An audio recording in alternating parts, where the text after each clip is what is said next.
वीणा पाड़ी में कौन सा समास है? और ये प्रश्न परीक्षा में पूछा जाता है। ऑप्शन ए तत्पुरुष समास, बी कर्मधारय, सी बहुव्रीहि या ऑप्शन डी द्वंद्व समास। तो देखिए राइट आंसर क्या होगा।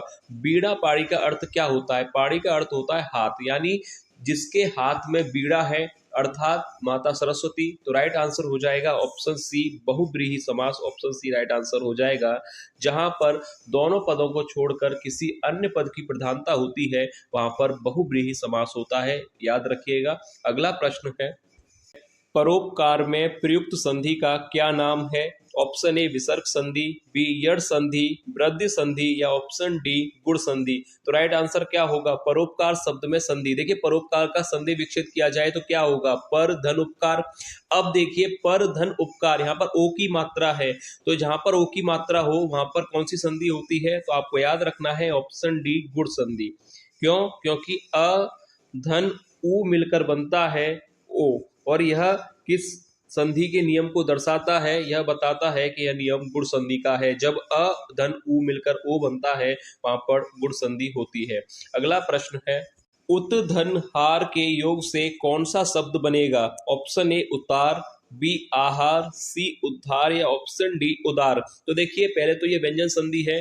अब व्यंजन संधि में आपसे कहा गया है कि उत धन हार को मिलाकर क्या बनेगा? तो आपको याद रखना है ऑप्शन सी उद्धार बनेगा। अगर आपसे उद्धार का संधि विच्छेद पूछा जाए तो यही होगा उत धन हार, याद रखिएगा, और यह व्यंजन संधि का उदाहरण है। अगला प्रश्न है, समास का शाब्दिक अर्थ क्या होता है? ऑप्शन ए विस्तार, बी विक्षेप, सी विग्रह या ऑप्शन डी संक्षेप। तो राइट आंसर क्या होगा? समास का शाब्दिक अर्थ प्रश्न परीक्षा में पूछा जाता है, तो राइट आंसर होगा ऑप्शन डी संक्षेप। याद रखिएगा समास का अर्थ होता है संक्षेप। अगला प्रश्न है, जिस समास के दोनों पद अप्रधान होते हैं वहां पर कौन सा समास होता है? ऑप्शन ए द्विगु, बी बहुव्रीहि, सी तत्पुरुष या ऑप्शन डी द्वंद्व समास। तो राइट आंसर क्या होना चाहिए? जिस समास के दोनों पद अप्रधान हैं, ठीक है, तो वहां पर कौन सा समास होगा? अच्छा प्रश्न है, परीक्षा के लिए पूछा जा सकता है कि जिस समास के दोनों पद अप्रधान होते हैं वहां पर बहुव्रीहि समास होता है। याद रखिएगा बहुव्रीहि समास की यही परिभाषा है कि दोनों पद अप्रधान होते हैं, यानी दोनों पदों को छोड़कर किसी तीसरे अन्य पद की प्रधानता हो वहां पर बहुव्रीहि समास होता है। याद रखिएगा परीक्षा में परिभाषा भी पूछ ली जाती है। अगला प्रश्न है, दस मुख में कौन सा समास है? ऑप्शन ए तत्पुरुष, बी द्विगु, सी बहुव्रीहि या ऑप्शन डी कर्मधारय। तो आपने पढ़ा होगा कि जिस समास का प्रथम पद संख्यावाची होता है वहां पर कौन सा समास होता है? वहां पर होता है द्विगु समास। तो यहाँ पर आंसर हो जाएगा ऑप्शन बी द्विगु समास राइट आंसर होगा। जब प्रथम पद संख्यावाची हो तो वहां पर आपको द्विगु समास लगाना है, तो राइट आंसर हो जाएगा ऑप्शन बी। अगला प्रश्न है, निम्नलिखित में रूढ़ शब्द कौन सा है? ऑप्शन ए जलज, बी वैभव, सी मलयज या ऑप्शन डी पंकज। तो राइट आंसर क्या होगा? रूढ़ शब्द की पहचान मैंने आपको बताई थी कि जिस शब्द का संधि विच्छेद ना हो सके, यानी जिसे खंडों में विभक्त ना किया जा सके, वह रूढ़ शब्द होता है। तो यहाँ पर राइट आंसर हो जाएगा ऑप्शन बी वैभव। वैभव कैसा शब्द है? वैभव रूढ़ शब्द है, ठीक है, याद रखिएगा। और जलज, मलयज और पंकज अगर ये भी पूछा जाए कि ये कैसे शब्द हैं तो याद रखिएगा यह योग रूढ़ शब्द हैं, और वैभव सिर्फ रूढ़ शब्द है। अगला प्रश्न है, निम्नलिखित में से कौन सा शब्द देशज है? ऑप्शन ए खेत, बी लोटा, सी अग्नि या ऑप्शन डी प्रार्थना। तो राइट आंसर हो जाएगा, सरल प्रश्न है, ऑप्शन बी ही राइट आंसर होगा लोटा। लोटा कैसा शब्द है? लोटा देशज शब्द है। अगला प्रश्न है, वीर या आल्हा किस जाति का छंद है? ऑप्शन ए मात्रिक, बी मुक्त, सी वर्णिक या ऑप्शन डी इनमें से कोई नहीं। तो राइट आंसर क्या होगा? वीर या आल्हा किस जाति का छंद है? तो आपको याद रखना है ऑप्शन ए राइट आंसर होगा मात्रिक छंद है, यानी मात्रिक में भी सम मात्रिक छंद है, ये भी याद रखिएगा, मात्रिक में भी सम मात्रिक छंद होगा। तो राइट आंसर हो जाएगा ऑप्शन ए। अगला प्रश्न है, एक तो करेला दूजा नीम चढ़ा मुहावरे का क्या अर्थ है? ऑप्शंस दिए गए हैं, तो राइट आंसर पर ही टिक करेंगे कि एक तो करेला दूजा नीम चढ़ा का अर्थ होता है ऑप्शन डी बुरे का और बुरे से संग होना। ऑप्शन डी राइट आंसर हो जाएगा। अगला प्रश्न है, दिल पक जाना मुहावरे का क्या अर्थ है? ऑप्शन ए अत्यंत पीड़ित होना या ऑप्शन बी अच्छा लगना, सी कष्ट पहुंचना या ऑप्शन डी प्रेम ना होना। तो राइट आंसर क्या होना चाहिए? दिल पक जाना। मुहावरे का क्या अर्थ होगा? ऑप्शन पहला ही सही हो जाएगा, अत्यंत पीड़ित होना। याद रखिएगा, ऑप्शन ए राइट आंसर होगा। अगला प्रश्न है, ढांढस का विलोम क्या होगा? ऑप्शन ए सांत्वना, बी त्रास, सी अपनत्व या ऑप्शन डी सहानुभूति। तो राइट आंसर आपको याद रखना है, ऑप्शन बी राइट हो जाएगा। ढांढस का विलोम होगा त्रास। अगला प्रश्न है, जंगम का विलोम क्या होगा? ऑप्शन ए स्थूल, बी स्थिर, सी स्थावर या ऑप्शन डी इनमें से कोई नहीं। तो राइट आंसर आपको याद रखना है और ये परीक्षा में पूछा जाता है। इंपोर्टेंट प्रश्न है, विलोम शब्द से अगर प्रश्न आता है तो ये पूछा जाता है कि जंगम का विलोम क्या है। तो आपको याद रखना है, जंगम का विलोम होता है स्थावर। ऑप्शन सी राइट आंसर होगा। अगला प्रश्न है, उत्कंठा किसका पर्यायवाची है? ऑप्शन ए उपेक्षा, बी लालसा, सी उत्पन्न या ऑप्शन डी इनमें से कोई नहीं। उत्कंठा किसका पर्यायवाची शब्द है? विलोम नहीं पूछा है आपसे, पर्यायवाची पूछा है। तो ऑप्शन यहाँ पर बी राइट आंसर हो जाएगा, लालसा। उत्कंठा किसका पर्यायवाची है? लालसा राइट आंसर हो जाएगा। अगला प्रश्न है, सप्तशती में कौन सा समास होगा? ऑप्शन ए कर्मधारय, बी द्विगु, सी बहुव्रीहि या ऑप्शन डी द्वंद्व समास। तो राइट आंसर क्या होगा? सप्तशती में कौन सा समास होगा? तो याद रखिएगा, मैंने पहले ही कहा था कि प्रथम पद संख्यावाची हो, वहां पर द्विगु समास होता है। तो ऑप्शन बी राइट आंसर हो जाएगा। और वीडियो अगर आपको थोड़ी भी उपयोगी लगे तो चैनल को सब्सक्राइब जरूर कर लीजिएगा, क्योंकि डेली ही प्रश्न ऐसे ही कराए जा रहे हैं जो परीक्षाओं में पूछे जाते हैं। तो आप अपनी तैयारी के लिए चैनल को सब्सक्राइब कर सकते हैं।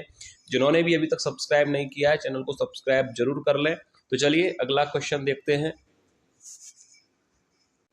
भूखा प्यासा में कौन सा समास है? ऑप्शन ए कर्मधारय, बी तत्पुरुष, सी द्विगु या ऑप्शन डी द्वंद्व समास। तो देखिए, भूखा प्यासा याद रखिएगा, यहाँ पर कौन सा समास हो जाएगा?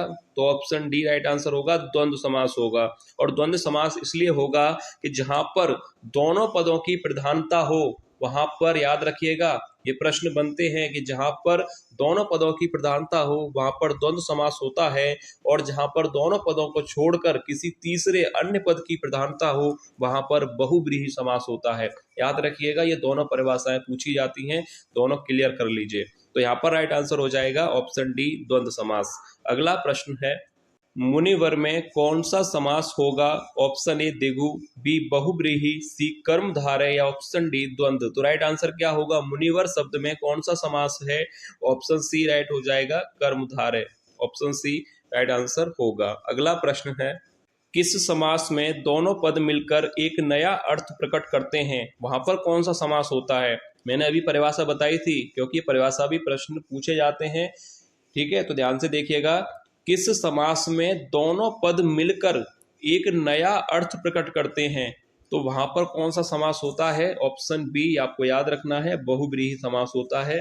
याद रखिएगा, जहां पर दोनों पद मिलकर एक नया अर्थ प्रकट करें वहां पर बहुव्रीहि समास हो जाएगा। अगला प्रश्न है, किस समास में पहला पद संख्यावाची होता है? उसे क्या कहा जाता है? अव्ययीभाव समास, द्विगु, कर्मधारय या द्वंद्व समास। तो देखिए, याद रखिएगा, पहला पद संख्यावाची किसमें होता है? द्विगु समास में। तो ऑप्शन बी राइट आंसर होगा, द्विगु समास यानी पहला पद संख्यावाची।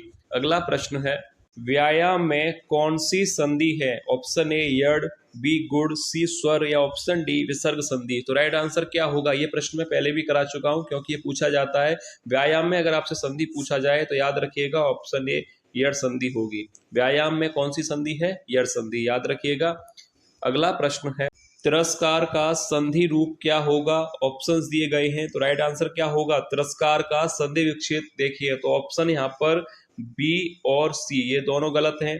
ठीक है, ये तो गलत हैं। अब या तो ऑप्शन ए होगा या ऑप्शन डी। तो याद रखिएगा, तिरस्कार का सही संधि विच्छेद हो जाएगा ऑप्शन ए। पहला ही ऑप्शन यहाँ पर सही होगा। और ये तिरस्कार किस संधि का उदाहरण है, ये भी पूछा जा सकता है। तो याद रखिएगा, तिरस्कार विसर्ग संधि का उदाहरण है। और संधि विच्छेद यहाँ पर देख लीजिए किस क्या होगा।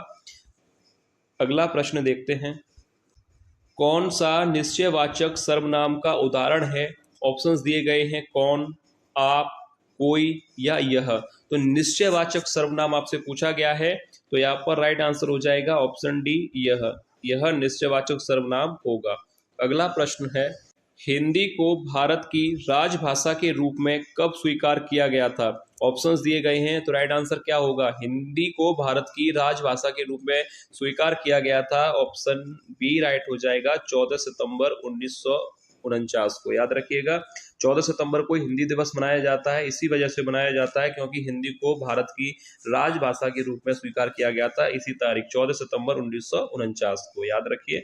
अगला प्रश्न है, नीचे दिए गए विकल्पों में से तद्भव शब्द का चयन कीजिए। ऑप्शन ए मर्म, बी प्रलाप, सी मुंह या ऑप्शन डी व्यंग।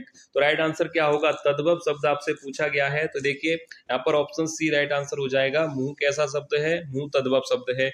व्यंग कैसा शब्द है? व्यंग अंग्रेजी भाषा का शब्द है। और मर्म और प्रलाप ये दोनों ही तत्सम शब्द हैं। याद रखिएगा, ये कैसे शब्द हैं? ये तत्सम शब्द है। ठीक है। और मुंह कैसा शब्द है? मुंह तद्भव शब्द है और बैंक अंग्रेजी भाषा का शब्द है। तो यह था वीडियो का लास्ट प्रश्न। अगर आपको वीडियो थोड़ी भी उपयोगी लगी हो, अगर आपको क्लास अच्छी लगी हो, तो चैनल को सब्सक्राइब जरूर कर लीजिएगा, क्योंकि ऐसे ही प्रश्न चैनल पर डेली कराए जा रहे हैं जो परीक्षाओं में पूछे जाते हैं। तो आप अपनी तैयारी के लिए चैनल को सब्सक्राइब कर सकते हैं। तो चलिए मिलेंगे नेक्स्ट क्लास में और महत्वपूर्ण प्रश्नों के साथ। तब तक के लिए धन्यवाद।